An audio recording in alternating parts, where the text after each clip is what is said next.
Let's picture a village, right in the heart of Brazil, laid out in a perfect circle. The sun's going down, the heat of the day is finally breaking, and the whole community starts gathering in the central plaza. It's right here, in this open space, that the life of the Krahô people really happens. And on a night just like this, an elder's voice begins to rise, and he's not just speaking to the people there, he's speaking to the past. His words, well, they reveal an entire universe held within that circle. So these are the words of Cook, a Krahô elder, spoken in the middle of a ritual. And you gotta understand, he isn't just talking to the people he can see, he's talking to the generations that aren't there. These words, they basically set the stage for our entire explainer today. This is a story about a people who are so deeply connected to their ancestors, their land, and the very shape of their world. And now they're watching, waiting to see what the future holds for them. Okay, so to really get the Krahô, we have to start where their world begins and ends every single day, the central plaza. And believe me, this is not just some patch of dirt. It is the absolute nucleus of their entire social and spiritual universe. The Krahô call the plaza Ka, but there's this other, more poetic name for it, the clearing of the forefathers. And that name, it just perfectly captures its meaning, right? It's a physical space for the living, sure, but it's also a spiritual stage where the ancestors are always, always present. It's where their wisdom is passed down and their memory is kept alive. I mean, this place wears a ton of hats. It is the engine room of the entire community.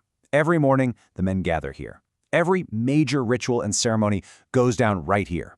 It's where big community decisions are announced and where arguments get settled. The plaza isn't just in the village. In so many ways, it is the village. And this focus on a central point, it just radiates outwards. The plaza isn't some standalone feature, it's the hub of a perfectly organized social map that's literally built into the ground. You can see their whole society reflected in these circles. And this just brilliantly illustrates their whole social philosophy. The houses form this perfect circle, and from every single house, a path leads straight to the center, to the plaza. This layout is a mirror of their social structure. For example, their society is matrilineal, which means when a man gets married, he moves to his wife's household, joining her family's part of the circle. This idea of structured pairs, it runs deep. Krahô society is split into what anthropologists call moieties, which basically means halves. The two big ones are based on the seasons. You have the Katamje, who are connected to the dry season, the day and the east. And then you have the Wakamajé, who are tied to the rainy season, the night and the west. This duality, this two-ness, it governs pretty much everything, from who leads rituals to what names a child can be given. Now, this intricate social web is also woven right into the fabric of their language. For the Krahô, language isn't just a tool to communicate. It is a mirror that reflects a worldview built entirely on relationships and connections. Okay, this is where the Krahô worldview gets crystal clear. In their language, some nouns just can't exist on their own. You can't just say head or father as these abstract, standalone ideas. They have to be possessed. They have to belong to someone. A head is always someone's head. A father is always someone's father. See the pattern? Just like the houses are connected to the plaza, individuals are defined by their connection to the whole. Nothing exists in a vacuum. This focus on relationships even shows up in their verbs. There's a big difference between an action that's happening or might happen, that's the short form, and an action that is totally finished, complete, the long form.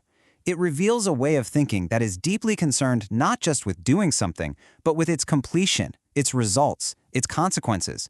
It's a language built to track the entire life of an event, from start to finish. So this worldview, which is so deeply embedded in their space and their language, has been tested for centuries.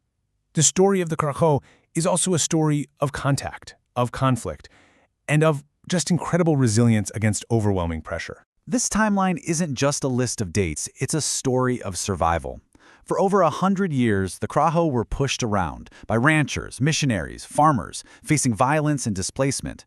So when their land was finally demarcated in the 1940s, it wasn't some gift. It was a hard-won victory that marked the start of a new, and let's be honest, often complicated relationship with the Brazilian state.